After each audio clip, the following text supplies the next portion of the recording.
Assalamu alaikum warahmatullah.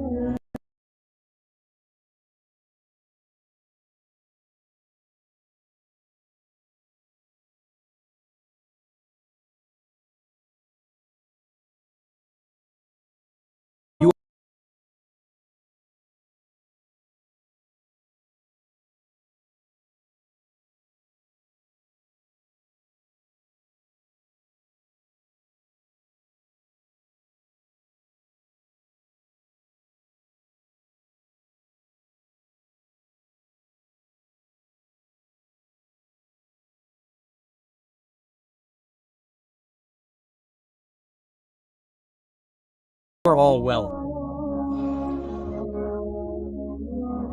Today I have come to you with a miraculous incident in the life of a person who was burdened with a lot of debt after his mother underwent an operation and became completely helpless and helpless.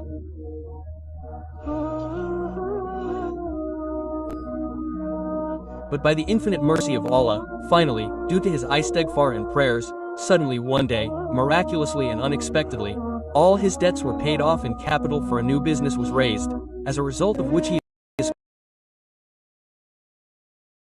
currently an established businessman in the society and the founder of a huge madrasa. If you watch this video carefully, you will find the path to success, inshallah.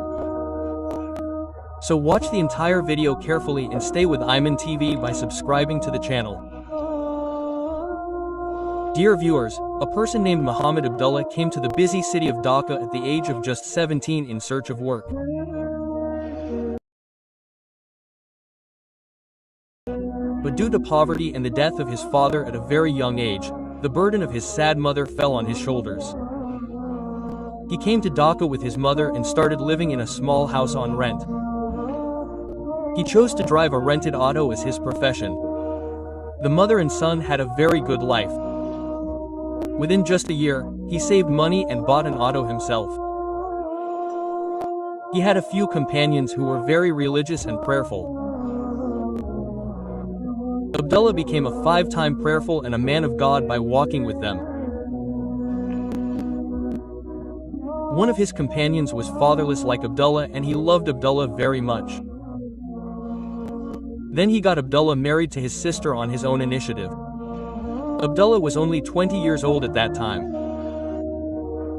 Since Abdullah's wife was also a very pious and veiled woman, the atmosphere of their house became like a piece of paradise.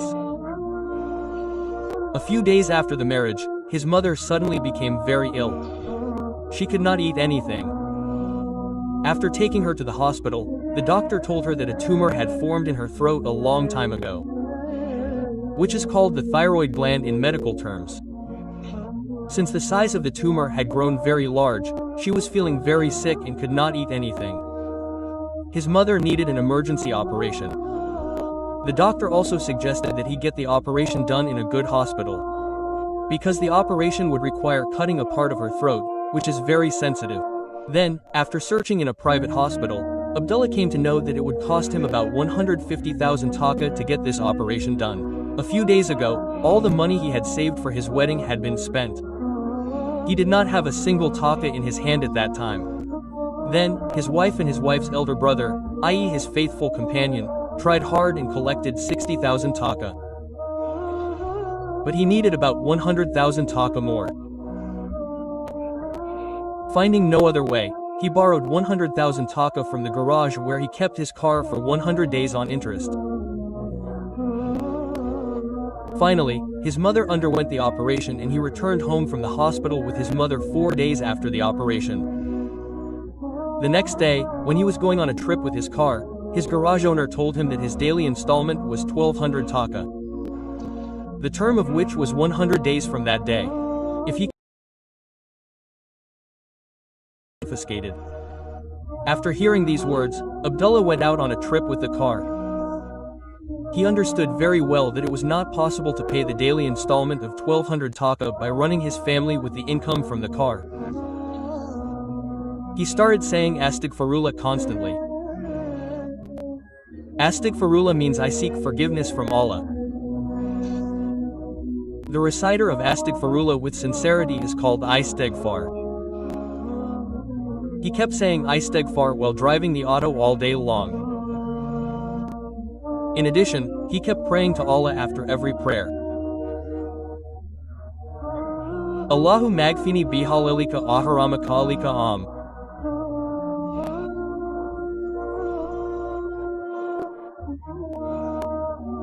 means, O Allah, satisfy me with your lawful sustenance so that I do not go towards the unlawful, and enrich me with your grace and mercy in such a way that I do not need anyone except you.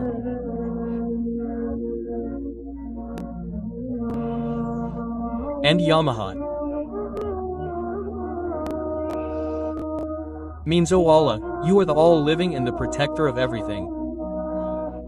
I seek the help of your mercy and mercy.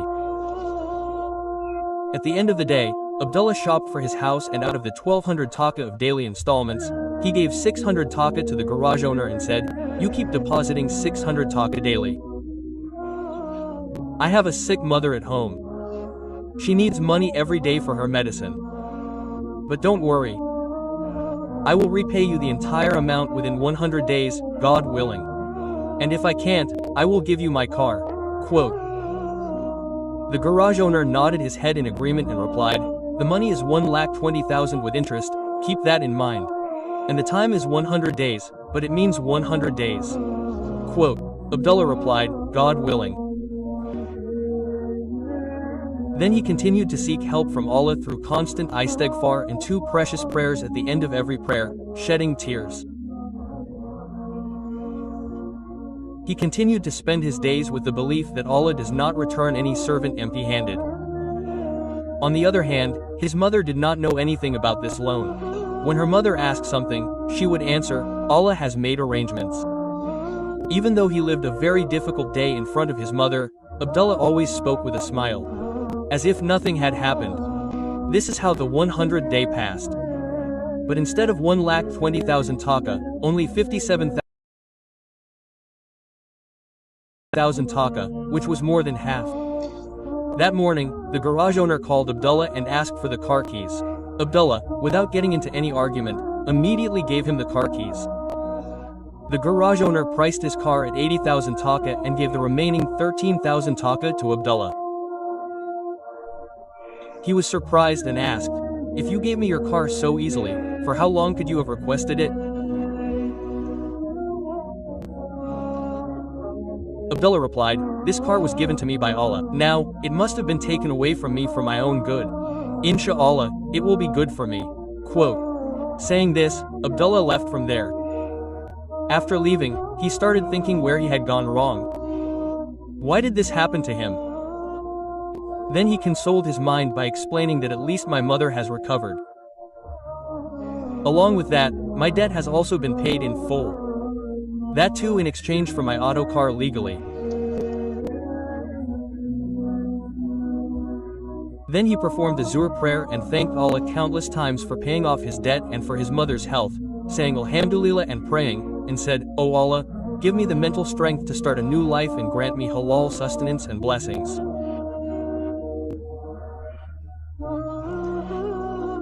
Then, as soon as he left the mosque, his only uncle's call rang on his mobile. As soon as he received the call, his uncle told him that he had arrived at Abdullah's house in Dhaka and had come to meet Abdullah. Abdullah immediately met his uncle and took him home, and they had lunch together. After eating, his uncle requested him and said, "Abdullah, I am in great financial trouble. You will be very happy to hear that our ancestral land was encroached upon for 20 years, the case of which was concluded yesterday, and the land has come into our possession legally. The land is about 1 bighah in size, half of which you own through your father's inheritance. Currently, I am going to sell the land as I am in dire need of money, and a company wants to buy our entire land. They are saying that the price is 40 lakh taka. Out of this, 20 lakh is yours and 20 lakh is mine. My father is in dire need of money. Please do not disagree." Abdullah remained silent for a long time after listening to his uncle's words and could understand the miracle of his istighfar and prayer very well. He could never have imagined that such a large amount of money would be arranged in this difficult situation. Then he agreed to his uncle. His uncle then said that the office of that company was in Dhaka, near Abdullah's house. That same afternoon, they met the company's MD, and since the land documents were in order, the MD gave Abdullah and his uncle a check for 20 lakh taka each, totaling 40 lakh taka, that day, and requested them to be present at the land registry office in their village the next day. That day, Abdullah prayed tahajjud prayers all night and thanked Allah throughout the night. However, the next day, after the land registration process was completed, he consulted with his believing friends about what business to start. After much thought, Abdullah decided to establish an auto rickshaw, i.e., an easy bike manufacturing factory. Within a few days, Abdullah rented a place and built the factory, and initially started receiving 1 or 2 orders daily. This saw him earning 3,000 taka per car, and gradually the number of orders increased. 5 years later, Abdullah now has 4 factories. All the factories are in his own place. His orders come from all over Bangladesh. He currently produces 700 to 1,000 easy bikes every month. He now has a 6-story house of his own in Dhaka city. Currently, he has bought a place himself and established a huge madrasa, where poor students are given the opportunity to learn the Quran for free. He currently helps a lot of people financially. When someone comes to him in trouble, he advises him to seek forgiveness and supplication along with cooperation. He says that seeking forgiveness and supplication change people's lives and honor them. Dear viewers, if you like the video, then subscribe to the channel and stay with Eeman TV. Inshallah, I will appear in the next video with more important Islamic content. I am ending the video with the hope of your health and prosperity.